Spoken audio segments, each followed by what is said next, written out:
pong talatang 2. So hopefully po, this night or this afternoon ay matapos po natin itong talatang 2. Hopefully, next Sunday ay makapagsimula po tayo sa talatang 3 para sa mga gusto po ng talata. So yun po yung ating kagawang. Sige po, basahin muna po natin ang unang sulat kay Pedro, kabanatang 1, mga talatang 1. Ito po ang salita ng Panginoon. Mula kay Pedro, isang apostol ni Jesucristo, sa mga hinirang ng Diyos na nakikipagmayan sa mga lalawigan ng Ponto, Galacia, Cappadocia, Asia at Bithynia. Talatang 2, kayo'y pinili ng Diyos Ama ayon sa kanyang layunin sa mulat-mula pa at pinabanal ng Espiritu Santo upang maging masunurin kay Jesucristo at nilinis sa pamamagitan ng kanyang dugo. Sumagana nawa sa inyo ang kagandahan loob at kapayamaan. So tayo po ay magandang. Aming ang Diyos sa buhay, salamat po muli sa pribilehiyo o opportunity na ito na kami po ay magamit sa pagbabahagi po ng Lustika. Kami po ay hindi pa namin mga kasman dito. Kasi po ay mga bilang Panginoon sa mga pagbibiyan at Panginoon sa ikan na kami po pinag-aaralan sa unang sulat po ng Pedro. Dalangin po namin aming Ama, bagamat po kami ay may mga pagkukulang, hinaan, hindi po kami naging kalugod-lugod sa inyo. Ang po wala ko po sa inyong biyaya. Kami po lubos na nagpapasalamat dahil po sa rinaway sa Kalbaryo, sa kanyang kamatayan at muling pagkabuhay. Kami po ay merong puro ng pagkas. Salamat po sa kanyang righteousness, sa kanyang pong patuwiran na inilagay po sa amin. At every time na po kami ay tinitingnan, ang nakikita niyo po ay ang patuwiran ni Kristo at hindi po yung aming mga kasalanan. Salamat din po, Ama, na inilagay niyo po kay Kristo. Siya po ang naging kasalanan para sa amin. Bagamat po siya ay nabuhay ng may kabanalan, walang kapintasan at may buong pagsunod sa inyo. Pero nang siya po ay nakapako sa kusyang Kalbaryo, ibinuhos po sa kanyang ang inyong galit sapagkat ang lahat po na aming mga pagkakasala ay inibiyot naman po sa kanya. Salamat po, Panginoon, sapagkat kayo po ang merong plano nito, sapagkat di po namin kayang iligtas sa aming mga sarili at makita po namin, Panginoon, na kayo po ay malaki ang pangangailangan sa Panginoon. At bagamat hindi po kami kailangan, makita po namin, Panginoon, na bilang yung mga nilikha, bilang yung mga pinilit from the foundation of the world, at kami po ay patuloy na magpakumbaba at patuloy po kayong tingnan na isang kakila at makapangyarihan, hindi nagbabagong Diyos. Nagay po sa amin ang kahabagan na kami po ay magkaroon ng buhay na walang sa pamamagitan po ng aming Panginoon sa Kristo, nabayugay po sa kusang Kalbaryo. And Lord, as we come together in this online platform, we are praying na patuloy po kayo nagbigay sa aming wisdom to understand your word. Lahat po sa aming pong mga puso at katuturan ng aming pong pagkatao. Ito po ay patuloy po na tumimo. Ito po, Panginoon, ay mag-reply o mag-reflect sa aming mga buhay at may bahagi rin po sa mga tao na kapaligid sa amin, lalo po sa ating mga mahasal. Salamat po aming Ama at sa tulad po ng aming mga napag-aralan na sa mga unang tatlata, mga salita na nakalagay po sa libro ni Pedro at sa mga susunod po na mga kapag o salita na yung pong pag-aaralan. Patuloy po namin kayo mas makakilala at makita po ang aming buhay bilang nag-reflect sa inyo po. Bilang kayo kami ay pinili from the foundation. Salamat po, Panginoon, at maluwalhati po kayo sa aming pong pag-aaral. Ito po ang aming samagdalangin sa matamis po ng pangalan ng iyong na pagkakita sa Jesus. Amen. So, salamat po na tayo ay makapagpatuloy sa pag-aaral na ito. Ito rin po yung aming pinag-aaralan sa church every Wednesday. Tulad po na aking sabi itong mga nakaraang linggo na medyo ahead lang kami ng konti na sa ating pong pag-aaral. Ito rin po ay amin din pong pinatalakay, binabaybay sa amin pong pag-aaral sa platform ito. Napakahalaga po ng sulat ni Pedro. Bagamat may nagsasabi, mayroong Gospel of Peter, pero yun po ay hindi nakasama sa canonization, maging Gospel of Thomas. Sapagkat ang pumasa lamang po sa canonization, 4 na yung Gospel ni Matthew, ni Mark, ni Luke, at ni John. Salamat po sa Panginoon na nakasama itong sulat ni Pedro, itong 1st and 2nd Peter sa New Testament. At ito po ay napakahalaga na makita natin bilang tayo rin po ay dumadaan sa mga pagsubok at dumadaan sa mga bagay na minsan po ay hindi natin kayang may kaluwanan ng ating po mga kaisipan, ng ating mga karunungan, ay makita po natin na tayo po ay hindi exempted at tayo po hindi lang tayo nakakasamangay pong bagay at hindi lamang po ngayon sa panahon natin sapagkat ang panahon pa ni Pedro napakatagal ng panahon. Ito po ay nangyayari na sa buhay ng isang mananampalataya. Kaya lagi po nating tandaan na tayo po ay mga sojourner, tayo ay hindi taga rito sa mundong ito, tayo po ay nakikamayan lamang sa mundong ito. Ang atin po talagang tirahan ay sa bayang langit. Tayo po ay mga heavenly beings o tinatawag natin na ang ating po talagang home, yung ating pong tahanan ay hindi sa lupa, kundi po doon sa bayang langit. Kaya kung tayo po tinatawag ng iba na alien, yes, sapagkat tayo po ay hindi tiga rito sa mundo nito. Tayo lamang po ay mga sojourner. Darating po ang panahon na tayo po ay babalik sa ating totoong tahanan kung talagang tayo po ay mga anak na. So ito po ay huwag po natin kakaligtaan. Kung sulat na ito, kung tayo po ay naghahangad ng encouragement o pagkapalakas sa loob sa ating buhay pananampalataya, sapagkat lahat naman talaga tayo ay nagdadaan sa pagsubok at mga bagay na hindi po natin kayang magkaruan at ulit po lang ating sinabi.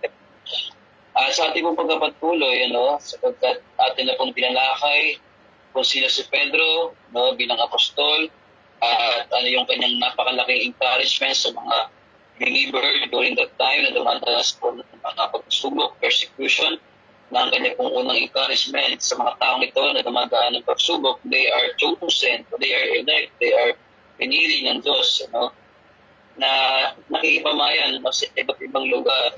So kung ating pong pag-aaralan ng mabuti, ay hindi po ito particularly mga Jews, sapagkat bagamat si Pedro ay talagang ang kanya pong ministeryo ay para sa mga Hudyo, sapagkat si Apostol Pablo ay para sa mga Hintil na makikita po natin sa libro ng Gawa o Acts.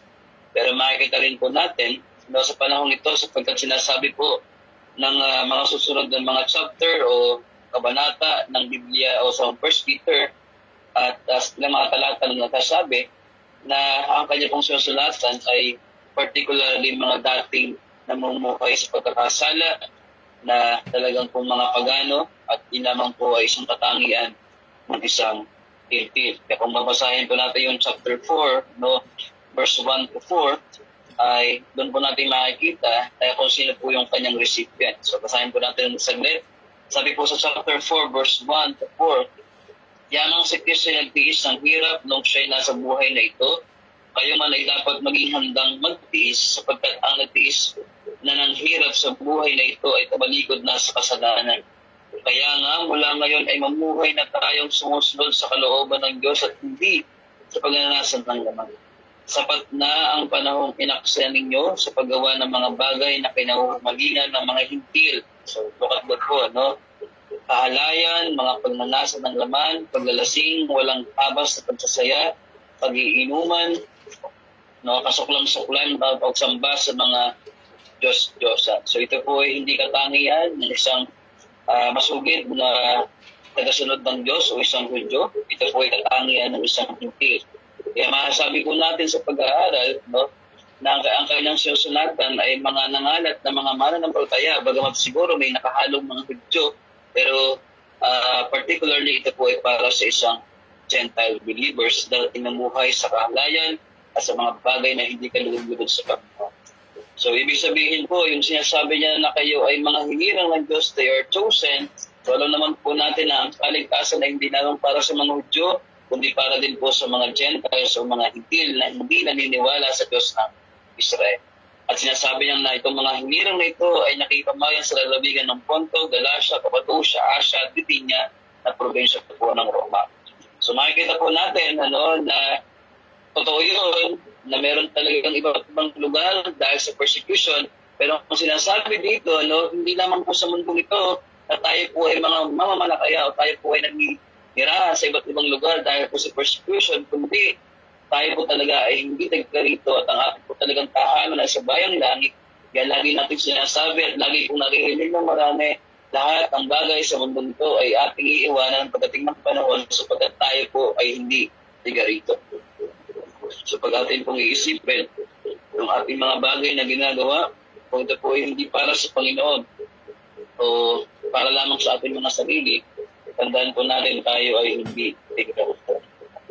Kung tayo lang kabilang sa mga hirang, we are chosen, we are elect on the foundation of the world, tayo po ay hindi tiga rito. Meron po tayong tahanan sa bayan na inihanda ni Kristo para sa kanyang mga pinili, para sa kanyang mga lingkod, para sa kanyang mga disipulo, para sa kanyang mga followers, sa mga naniwala po sa kanya, those who believe in Him. So maliwanag po yun. At kating po ng kabanata o talatang 2, natin pong mga tinalakay, sabi dito, piliin po ulit, kayo'y pinili ng Diyos Ama ayon sa kanyang layunin sa mulat pa. So yun po yung ating pinag-aralan, na ang Ama, yung Diyos Ama, yung God the Father, He planned the salvation ng mga mananampalataya. Hindi dahil tayo ay nakita niyang mananampalataya at ikilalanin ng kanyang bugtong anak, kaya naman tayo talaga kumilala at pinili si Kristo, tinanggap si Kristo, o talagang kinalalang siyang pagligtas dahil tayo ay pinili ng Diyos bago pa natin yun gawin. So hindi po ibig sabihin na tayo ay pinili by His foreknowledge o foreseeing na tayo ay mananampalataya at ikilala kay Kristo, kundi dahil tayo ay pinili, kaya tayo naniwala at sumampalataya kay Kristo. So mag-iba po yun, magkabaliktad. Sapagkat hindi po natin kayang piliin ng Diyos, tulad po ni Eva at Adan, ang unang naghanap ay ang Diyos sa mga taong unang nagkasal, like Adam and Eve. At same sa atin, na tayo po ay hindi natin kayang hanapin ng Diyos. Sabi po ng Efeso, we are dead in our trespasses and sins. Dahil doon ay hindi po natin kayang hanapin ng Diyos, hindi po natin kayang tanggapin ng Diyos, hindi po natin kayang kilalanin si Kristo because we are dead, cadaver. Lahat ng ating senses are dead. Hindi po natin siya kayang kilalanin. But because of God's grace, ng kanyang grasya, tayo po ay binuhay, tayo po ay regenerate ng ating Panginoon, ng Diyos, para po ating sampalatayanan ng kanyang bugtong na anak. So kailangan muna tayong buhayin. Ang sinasabi po ng Efeso, na tayo ay binuhay. Sa chapter 2, verse 4, tayo po ay binuhay. Yung ating mga patay na relasyon sa Diyos, binuhay yun ng Diyos para po ating kilalanin, ating sampalatayanan ang ibinigay ng kalangitan. Walang iba po kundi ang ating Panginoon na sinasabi po ng Gawa, Kabanatang 4, Talatang 2, na walang binigay sa sitwang ng langit para po tayo ay magkaroon ng kaligtasan. So walang ibang pangalan kundi lamang po ang ating Panginoong Jesucristo. So yun po ay malinaw na siya lamang po ang kaligtasan na sinasabi, I am the way, the truth, and the life. That's truth. Kung sinabi ng John 16, for God so loved the world that He gives His one and only Son, that so whoever believes in Him shall not perish but have eternal life. So totoo po yun. Those who will believe. So tulad po ng aming pinag-aralan kanina. Kaya pinapangaral ang magandang balita sa Roma, sabi po ni Pablo, Kabanatang 1, Talatang 16, Talatang 17, sabi niya doon, I am not ashamed of the gospel because it is the power of God unto salvation. So yun po yung ating pinangahawakan.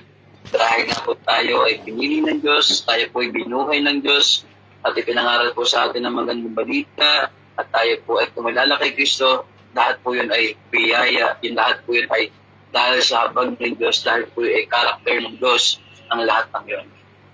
So dapat po ay maging clear po yun sa atin. Siya po ang authority, siya po ang author ng kaligtasan. So hindi po pwedeng mawala ang ating kaligtasan. So bagamat sinasabi po ng Biblia, work out your salvation. Hindi ibig sabihin nun ay nawawala ang kaligtasan. Kundi dahil litas ka, kailangan kang mag-persevere, kailangan mo magpatuloy, kailangan mo talagang sumunod, dahil ikaw ay binabago araw-araw sa biyaya po ng Panginoon. At sa pagkakataong ito, yung ating pinag-aralan nakaraan, nasabi po tayo po ay yung Ama, nagplano ng salvation, yung Holy Spirit, ay siya naman po yung nag-apply ng salvation. Kaya ang sabi dito, no? At pinabanal ng Espiritu Santo. Set apart, no? In-apply po yung ating salvation. Kaya po yung selyo natin, yung Holy Spirit, siya nananahan sa atin. Yes, meron tayong mga struggle, meron tayong mga kinakaharap, merong war sa ating pong buhay bilang mananampalataya. Pero yun po ay kasama at makikita po natin, no, bilang mga anak ng Diyos, ay tayo po ay sinat apart sa world. Bagaman tayo po ay hindi chosen ng mundo, but we are chosen by God, we are set apart. 12 verse 1, no? Kailangan natin baguhin yung ating mga pag-iisip. Huwag tayo makiayon sa takbo ng mundo sapagkat tayo po ay sinet apart. No? In-apply na po sa atin yung ating kaligtasan through the Holy Spirit, ang banal na Espiritu. Ang isa sa mga persona ng Trinidad. So, napakaganda pong pag-aralan ito. At yun pong susunod, kung sinasabi, no, God planned the salvation, God the Father planned salvation, no, ng mga mananampalataya o ng mga pinili niya o ng mga magiging believer, at ito po in-apply ng Holy Spirit. Pangatlo po, no, ito naman po yung goal. So merong plan of salvation, merong application o ng salvation. Ito naman po yung goal of our salvation, yung ating pag-aaralan this night. Sabi dito, upang maging masunurin kay Jesucristo at dilinis na sa pamamagitan ng kanyang dugo. At babasahin ko po sa wikang banyaga sapagkat dito po ay mas malinaw na sinasabi, no, na ang pagkakasalin po sa wikang banyaga for obedience and for sprinkling with the blood of Jesus Christ. So bago tayo pumunta doon sa salitang obedience, so linawin muna po natin yung sunod na salita na sinasabi for sprinkling with the blood of Jesus Christ. Sa Tagalog po ang pagkakasalin ay nilinis sa pamamagitan ng kanyang dugo. So kung titignan po natin yung order itong sulat po ni Pedro, parang paano to? Parang nagkakabali-baliktad naman. Di ba saved na tayo? Di ba feeling na tayo ng Diyos Ama? Yung plan of salvation, in-apply na ng Holy Spirit yung ating salvation. Bakit meron na naman dito nakalagay na for sprinkling with the blood of Jesus Christ o nilinis sa pamamagitan ng kanyang dugo? Ano bang ibig sabihin nun? Saan ba binanggit yung sprinkling blood o with the blood of Jesus Christ? So yun po yung malaking tanong. No? Saan binanggit, no, sa ibang mga libro o talata tungkol sa dugo ni Cristo? So may bubuksan po tayo ilang mga talata, pero atin po itong lilinawin muli sa 1 Peter at bumubukas po tayo sa lumang tipan sa Exodus chapter 24 mamaya, verse 4 to 8 at 6 to 8 para nakita po natin ano yung ibig sabihin ng sprinkling with the blood of Jesus Christ. So, unahin muna po natin sa Hebreo, Kabanatang Siyam, talatang 22, na dito po ay merong nakalagay tungkol sa dugo ni Cristo. So, Hebrews chapter 9, verse 12. O Hebreo, Kabanatang Siyam, talatang 12. At maganda rin po ang libro ng Hebreo.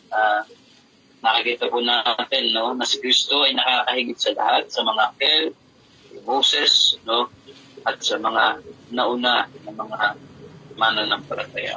At makikita po natin dito sa chapter 9, verse 11 muna, sabi dito, ngunit dumating na si Kristo, ang pinakapunong pari ng mabubuting bagay na narito na, at siya'y naglingkod doon, katulad o sa sambahang higit na dakila, walang katulad at hindi ginawa ng tao. Ang sambahang ito ay hindi ang sanlibutan ito. Verse 12. Sabi po sa talatang 12, minsan lamang pumasok si Kristo sa dakong kabanal-banalan at ito'y sapat o sapat na hindi dugo ng mga kambing at luya ang kanyang inihandog, kundi ang sarili niyang dugo para mapatawad tayo sa ating mga kasalanan magpakailanman. So, ibinabanggit po dito sa Hebreo Kabanatang Siyam, talatang 12, tungkol sa dugo. So, meron pong dugo ng kambing at guya. So, ito po ay inihandog sa lumang tipan. No, ito dito po ay larawan lamang na napaparating na talagang ang katuparan ay si Kristo. Kasi sabi po ng ating Panginoon, He is the fulfillment of the law. Ito po ay totoo. No, ang sabi dito, kundi ang sarili niyang dugo, si Kristo o ni Kristo, para mapatawad tayo sa ating mga kasalanan magpakailan. So dito po ay nakalagay yung dugo, no, ay tanda ng kapatawaran ng ating mga kasalanan. So ito kaya nasa isip ni Peter.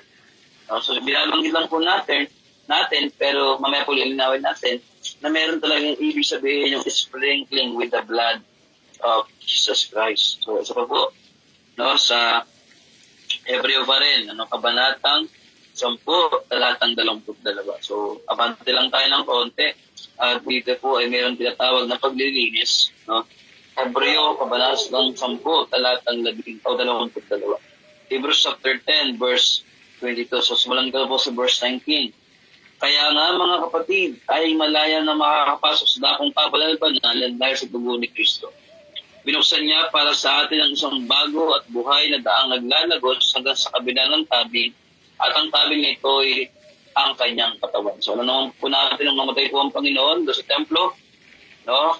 Nung lumindol ay nasira o nahati din po yung kortina, no? At ito rin po ay makikita natin dito na talagang yung tabing na yun, ay talagang nabuksan o nahati. At makikita po natin na ang pagkakasabi sa Hebreo, ito'y binuksan niya para sa ating isang bago at buhay na daang naglalagos hanggang sa kabila ng tabing, at ang tabing na ito'y ang kanyang katawan. So tayo ay may isang pinakapunong pari na namamahala sa sambahayan ng Diyos. Kaya lumapit tayo sa Diyos ng may pusong tapat at may matibay na pananampalataya sa Kanya. Lumapit tayong may malinis sa lubuti, sapagkat nilinis na ang ating mga puso at hinugasan na ng dalisin na tubig ang ating mga katawan. So ito po ay may kinalaman po sa paglilinis, na tayo po ay nilinis na tayo po ay clean na sa harapan ng Diyos dahil po sa ginawa ng ating Panginoong Kristo sa cross ng Calvario. So ang tanong ulit natin, ito ba yung nasa isip ni Peter nang binabanggit niya po, no, na sprinkling with the blood of Jesus Christ? So po sa Hebreo, kabanatang 12, talatang 24. Hebrews chapter 12, verse 24. So pagkakasunod po, 9, 12, 10, 22, 12, 24. So chapter 12 po ng Hebreo, kabanatang 24. So basahin ko na po mula 21. Talagang nakakakilabot ng kanilang natatanaw, at pati si Moses ay nagsabing, nanginginig ako sa takot. Sa halip ang nilapitan ninyo ay ang bundok ng Sion at ang lungsod ng Diyos na buhay, ang Jerusalem sa langit na kinaroroonan ng di mabilang na anghel. Dumalo kayo sa masayang pagtitipon ng mga tinuli na panganay, ang kanilang mga pangalan ay nakatala sa langit. Lumapit kayo sa Diyos na hukom ng lahat at sa mga espiritu ng mga taong ginawang ganap. 24, lumapit kayo kay Jesus, ang tagapamagitan ng bagong tipan. Ang dugo niyang dumanak ay may pangako na mas mabuting bagay kaysa ismisigaw ng dugo ni Abel. So alam naman po natin, ang pinakaunang namatay sa kasaysayan ng tao, isuri ng tao, katauhan, ay ang nagangalan po si Abel. Pero sabi dito, ang dugo na dumanak, ay may pangako na mas mabuting bagay kaysa sinisigaw ng dugo. So alam po natin na yung kamatayan ng ating Panginoon, yung pagdanak ng kanyang dugo, ay masigit na mabuting bagay. So ito po ay nagdudulot ng kaligtasan. Pero tanong ulit natin, ito ba ang nasa isip ni Peter nung kanyang binabanggit, sprinkling with the blood of Jesus Christ, o nilinis na tayo sa dugo ni Kristo? So ang sagot po ay nasa 1 Peter pa rin, chapter 1, verse 18 at 19. Babasahin po natin siya sa Tagalog at wikang Banyaya para mas magiging malinaw po sa atin ang nasa isip ni Peter na sinabi niya, with sprinkling with the blood of Jesus Christ. So chapter 1, verse 18 o 19. 18 hanggang 19. So sabi po dito, simulan ko na po sa 13. Kaya nga, ihanda ninyo ang inyong mga isipan para sa dapat ninyong gawin. Maging mahinahon kayo at tubos na umasa sa pagkapalang tatamuhin ninyo kapag nahayag na si Yesu Kristo. Bilang masunuring mga anak, huwag kayong umayong sa masasamang pagnanasa tulad ng ginagawa ninyo noong kayo'y wala pang tunay na pagtaunawa. Dahil ang Diyos sa pumili sa inyo ay banal, dapat din kayo magpakabanal sa lahat ng inyong ginagawa. sapagkat nasusulat, magpakabadal kayo sapagkat ako'y banal. Walang kinikilingan ng Diyos. Hinahatulan niya ang mga tao ayon sa mga ginawa nila. At dahil tinatawag ninyo siyang Ama, mabuhay kayong may takot sa Kanya habang kayo nasa mundong ito. At look at that po, verse 18, alam ninyo kung ano ang ipinantubos sa inyo. Saan daw? Sa walang kabuluhang pamumuhay na inyong minana sa inyong mga magulang. Tinubos kayo, hindi sa pamamagitan ng mga bagay na nasisira tulad ng ginto, pilak, kundi, verse 19, sa pamamagitan ng mahalagang dugo ni Kristo, siya ay tulad ng korderong walang dungis at kapintasan. So atin pong tingnan sa wikang Banyaga, sapagkat mas palino po sa wikang Ingles, ano ba yung ninimin ni Paul, yung sprinkling with the blood of Jesus Christ. So verse 18 at 19, basahin ko po sa wikang Banyaga, sabi dito, for you know that you were redeemed from your empty way of life. So yun po yung word, yun po yung phrase na sinasabi, no? We are redeemed, no? From what? Your empty way of life. So lahat po tayo ay namuhay sa pagkakasala, lahat po tayo namuhay na hindi kalugod-lugos sa Panginoon, lahat po tayo ay talagang patuloy na namumuhay na hindi naaayon sa kanyang kalooban. Yun po yung buhay natin dati. Kaya sabi ni Peter, yun kayo dati. Pero sabi niya, you are redeemed. No? Kayo po ay iniligtas doon. Saan? Empty way of life. Sa walang kabuluhan na pamumuhay. Sa pamumuhay na puno ng pagkakasala at hindi pagsunod sa Diyos at hindi pagkilala sa isang Diyos na buhay. At sabi niya, inherited from the fathers, yung ating mga hinuno, yung ating mga ama, yung ating mga magulang. Pero sabi niya, not with perishable things like silver or gold. Okay? So tayo daw po niligtas, hindi sa pamamagitan ng mga ginto o pilak, no, na nasisira, but with the precious blood of Christ, like that of a lamb without defect or blemish. So yung dugo po ni Kristo na nabubo, no, is precious, no? Tulad po ng dugo ng isang tupa, no? Itong si Kristo ay walang depekto, siya po ay perfect, no? Siya po ay walang kapintasan. He is the perfect Lamb of God who take away our sins, no? Nung siya po ay namatay sa krus ng Calvary. So ang tanong, ano ang ibig sabihin ni Peter sprinkling with the blood of Jesus Christ? Yung ba yung sinasabi tayo po iniligtas? O dahil tayo ay ligtas na because God the Father planned the salvation and applied it by the Holy Spirit set apart, like what I said kanina po, no? Kung God the Father planned our salvation and the Holy Spirit applied the salvation, pangatlo po, this is the goal of our salvation. Because of the blood of Christ, ito po yung sagot. Kung merong empty way of life, Exodus chapter 24, verse 4 to 8. So ito po yung mas malinaw na sagot. At tulad po sa aking mga pag-aaral at narinig na patungkol sa pangangaral ng mga talatang ito, ay ito po ang nasa isip ni Peter habang po kanyang sinasabi, sprinkling with the blood of Jesus Christ. Exodus chapter 24, verse 4 to 8. So basahin po natin sa Tagalog, sa libro po ng Exodo, kabanatang 24, mga talatang 4 hanggang 8. So, kung meron po kayong mga libro o mga Biblia na hawak, pwede nyo buksan. At kung wala naman kayo kung may ginagawa, ay pakinggan po natin ang buti. Exodo, kabanatang 24, mga talatang 4 hanggang 8. So, ito po ay pinatibay po yung kasunduan. At si Moses po sa bundok ng Sinai, ito makikita rin po lang sa kabanatang ito. At nakikita po natin sa verse 4 to 8. So basahin ko rin po mula verse 1.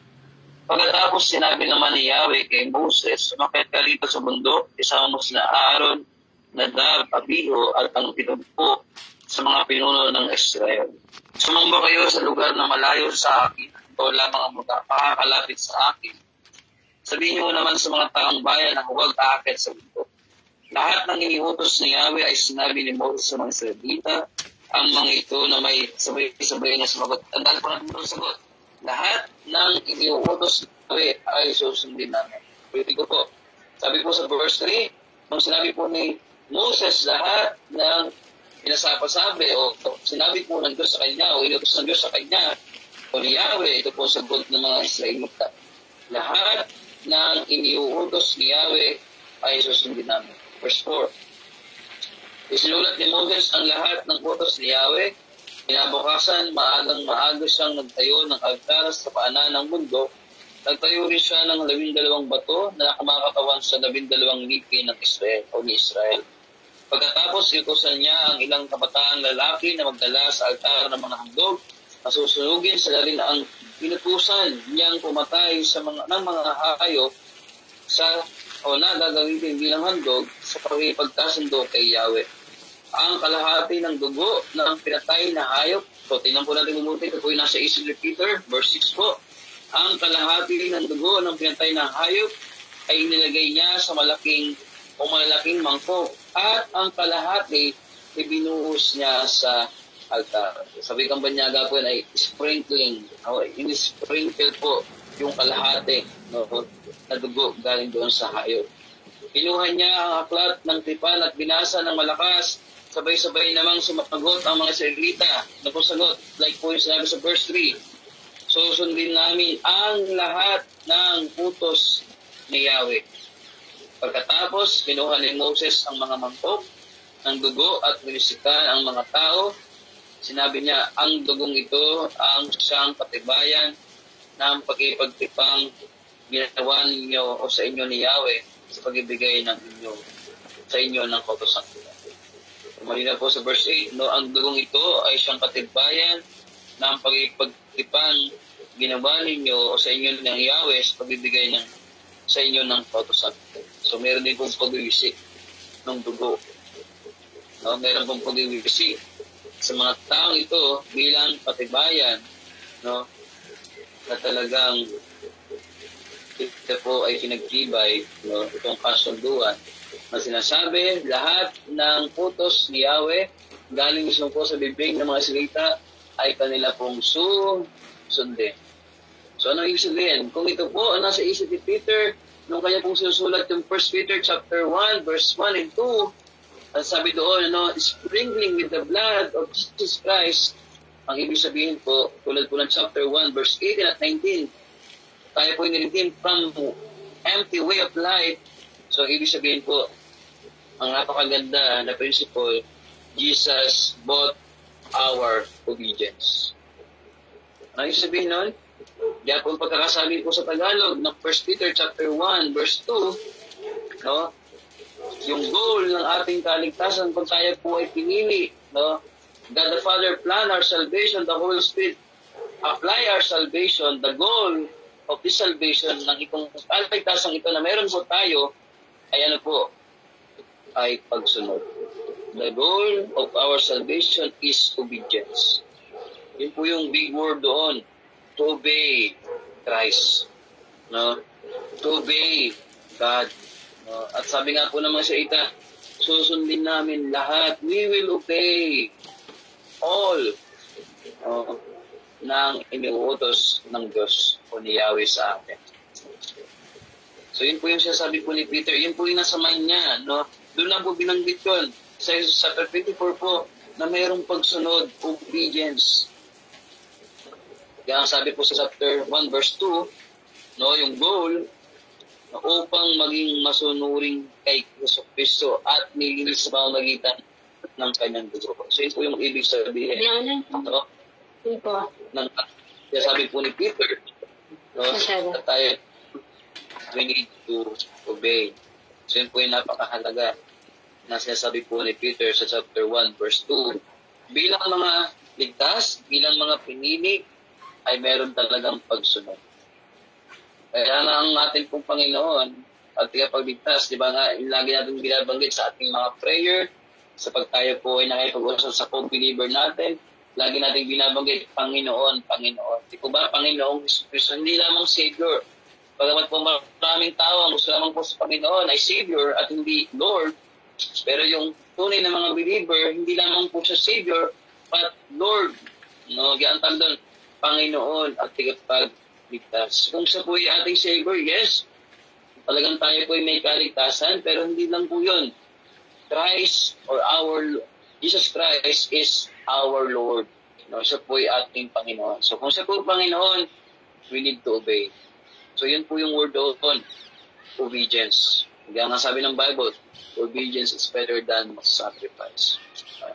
So napakahalaga po. Kaya tayo nakakasunod sa Panginoon, sa Diyos, because of Christ. Meron tayong Holy Spirit. Kaya nga sabi dito, no, Jesus bought our obedience. Mahalaga po yun. No? Jesus bought our obedience. Tayo po yung iniligtas, tayo po yung inalis, no? Tayo po yung niredeem, ransom sa atin pong futile ways of life. So meron talagang pagbabago. Kung alam niyo lang po yung kanta na tinatawag na yung title ay Trust and Obey. So totoo yun. We trust Christ, we trust God, kaya meron tayong kaligtasan, pero meron din pong obedience. Tanda ng ating kaligtasan. At yun po yung goal ng ating kaligtasan, to obey God. At alam niyo po ba, kaya naman talaga ang tao yung nagkasala ng panahon ni Adan at ni Eva. Ano ba yung sin? Disobedience. So malinaw po yun. Nung sinabi ng Diyos kay Adan at kay Eva, huwag niyong kakainin. No? Yung puno na nagbibigay ng karunungan sa mabuti at masama, anong ginawa nila? Sumunod ba? No. They disobey. At yun po yung sin, disobedience. Yun po talaga yung ibig sabihin ng kasalanan, disobedience. No? Ganoon din naman yung Diablo, no? Yung dati si Lucifer, he disobeyed God. No? Kaya nga yung pagkakasala, ay disobedience sa kagustuhan at sa utos ng Diyos. Kung walang pagsuway, walang kasalanan. Pero dahil may pagsuway, doon po pumasok ang pagkakasala. Atin po talaga ay kasalanan, disobedience. Kung meron tayong mga magulang, meron tayong mga mahal sa buhay, may mga nakakatanda sa atin, meron tayong mga amo, meron tayong pinagtatrabahuhan. Okay? Napakahalaga po ng obedience. Napakahalaga po ng pagsunod.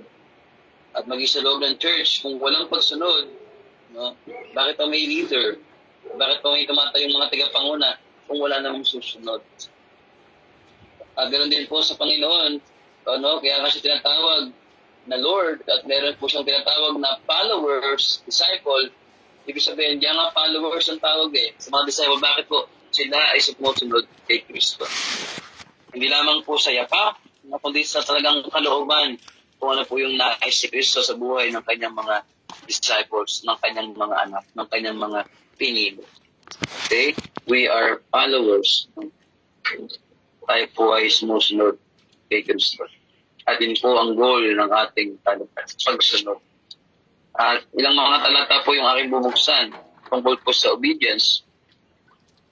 So, in general, sabi nga ng Romans chapter 6 verse 16, tingnan po natin, sa Roma, kabanatang 6, talatang 16. So in general po, ang tinatawag po na obedience. Tingnan po natin sa libro ng Roma, o sulat po ni Pablo sa mga taga-Roma, kabanatang 6, talatang 16. Ito po ang pagkakasabi. Hindi ba ninyo alam na kapag nagpapasakop o nagpapasakop kayo sa sino ang inyong sinusunod, kayo nagiging alipin nito, magiging kasalanan na hahantong sa kamatayan o ang pagsunod sa Diyos na nahahantong sa katulugan. So, saan ka ba? Ano ba yung ating sinusunod? Saan ba tayo nag-obey? Yung kasalanan na hahantong sa kamatayan o yung pagsunod sa Diyos na nahahantong sa katulugan? Okay? So, 2 Corinthians chapter 7, verse 15. 2 Korinto, kabanatang 5 o 7, talatang 15. 2 Korinto, kabanatang 7, talatang 15. Sabi ni Pablo, same author, at habang iniisip niya ang inyong pagkamasunurin, lalo naman kayong napamamahal sa Kanya. Hindi rin niya malimutan ang magandang pagtanggap at paggalang ninyo sa Kanya. So in general po, no, ang mga nanampalataya ay talagang masunurin at hindi po masuwayin. Yan, magtaka po tayo kung tayo po ay mananampalataya at tayo po ay masuwayin. So check po natin yung ating mga sarili. Baka talagang tayo ay hindi pa safe. Bakit tayo po ay masuwayin? Okay? 2 Corinthians chapter 10, verse 6. At kung lubusan na kayong sumusunod, nakahanda kaming parusahan ang lahat ng sumusuway. Sabi po yan ni Pablo sa mga taga-Corinto. So in general po yun.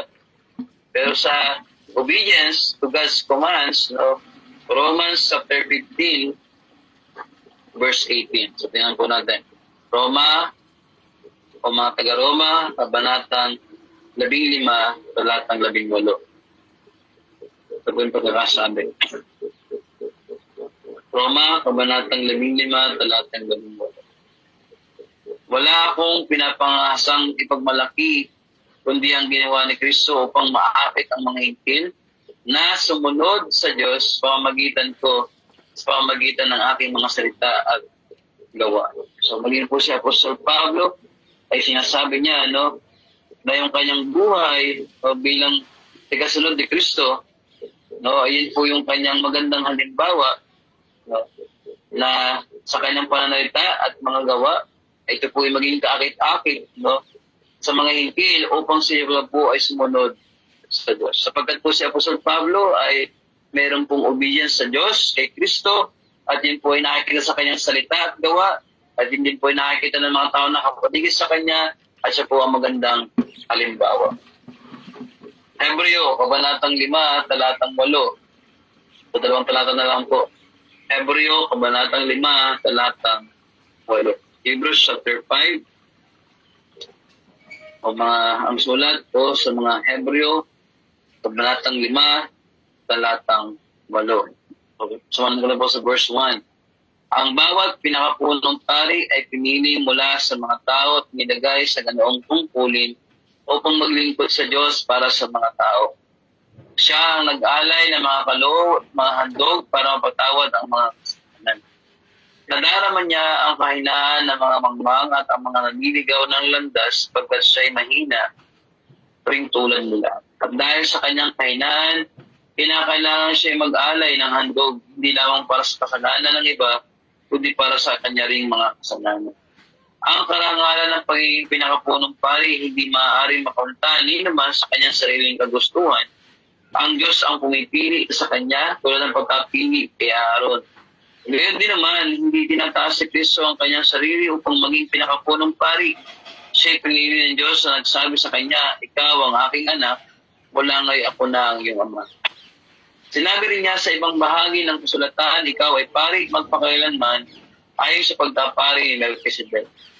Noong si Jesus ay namumuhay pa rito sa lupa, siya ay nanalangin at namuluhang nakikusap sa Diyos na makakapagligtas sa kanya sa kamatayan. At dinilig siya ng Diyos dahil ilubusan siyang nagpakumbaba. Talatang 8. Kahit na siya'y anak ng Diyos, natutuhan niya ang tunay na kahulugan ng ng pagsunod sa pamamagitan ng pagtitiis. At nang siya'y maging ganap, siya'y naging walang hanggang tagapagligtas ang lahat ng mga sumusunod sa kanyang kalooban. Minarapat ng Diyos at siya'y gawing pinakapunong pari ayon sa pagkapari ni Melchizedek. So kung maghahanap po tayo ng magandang halimbawa tungkol sa obedience, sa pagsunod, look at Christ. Look at our Lord Jesus Christ. No? Siya po yung ultimate na talagang sumunod sa Diyos 100%. Walang pagsuway. Maging po sa kanyang kamatayan sa krus, ay ganun lamang po yung kanyang pagsunod. No? Walang katiting na siya po ay hindi sumunod sa kanyang ama. Okay? Kaya sabi po sa talatang 8, kahit na siya anak ng Diyos, kahit siya ay Diyos, kahit po siya ay kabilang sa Trinidad, sa ikalawang persona, Diyos na nagkatawang tao. Anong sabi? Natutuhan niya ang tunay, the true, no? Meaning ng obedience. Ang tunay na kahulugan ng pagsunod. Pamagitan na ng ng pagbibigay ng sabi. Napakaganda po nun. No? The best example of obedience is Christ. No? Even He is God, no? 100% He is God. Siya po ay nagpakumbaba, nagkatawang tao para patawarin tayo po iligtas sa ating mga kasalanan sa kanyang galit na ng kanyang ama na papatay sa sanlibutan. Okay? So, napakaganda po noon. No? He is the best or greatest example of obedience, our Lord Jesus Christ. Huling talata, Roma, Kabanatang 5, talatang 11. Ang sulat ni Pablo sa mga taga-Roma, Kabanatang 5, talatang 11.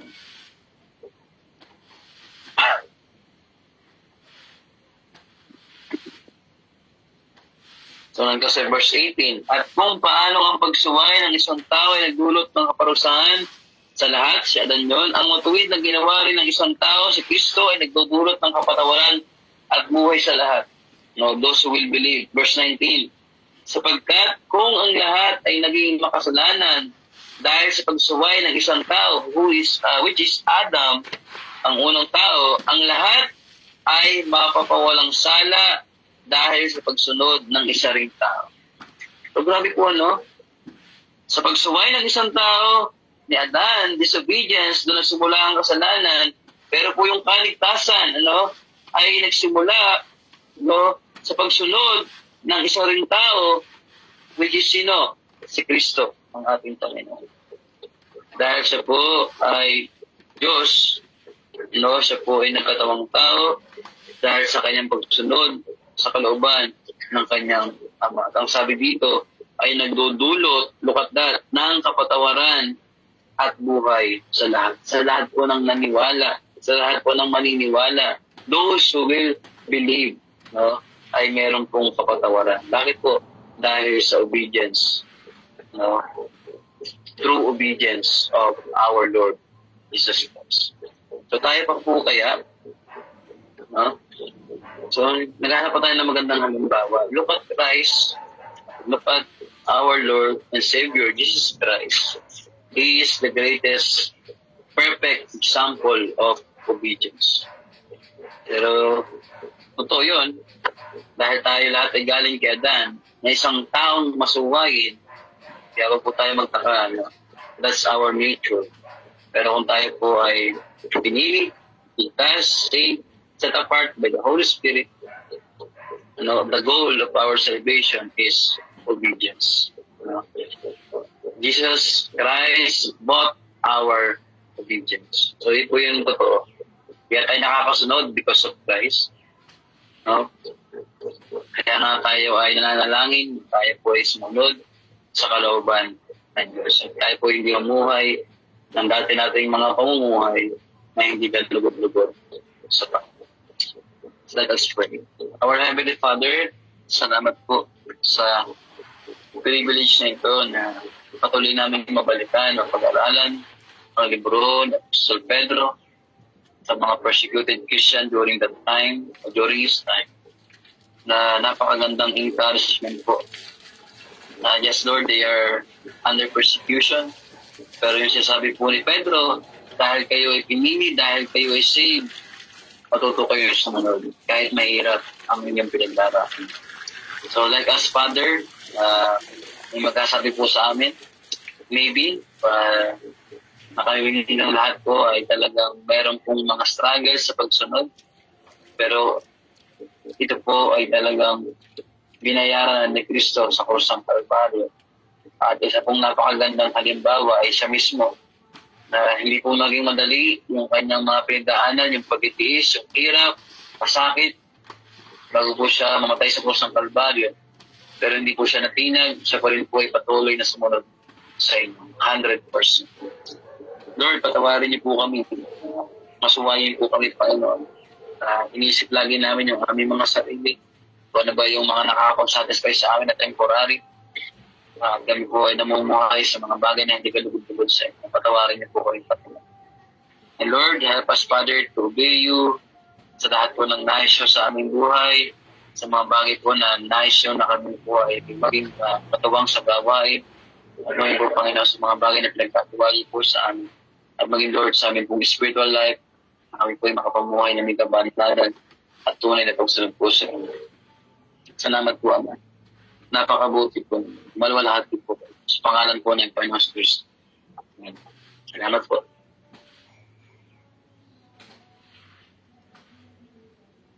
Pakisab mo na po, please.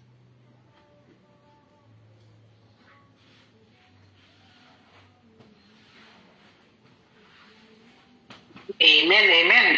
Hallelujah. Napakagandang mensahe po ang i-share nyo ngayong gabi. Pastor Edmond, maraming salamat po, Lord. Lord, na kayo po ay naging part ng aming Bible study Zoom. Talagang purihin po ang buhay nyo. Glory to God po, O Lord.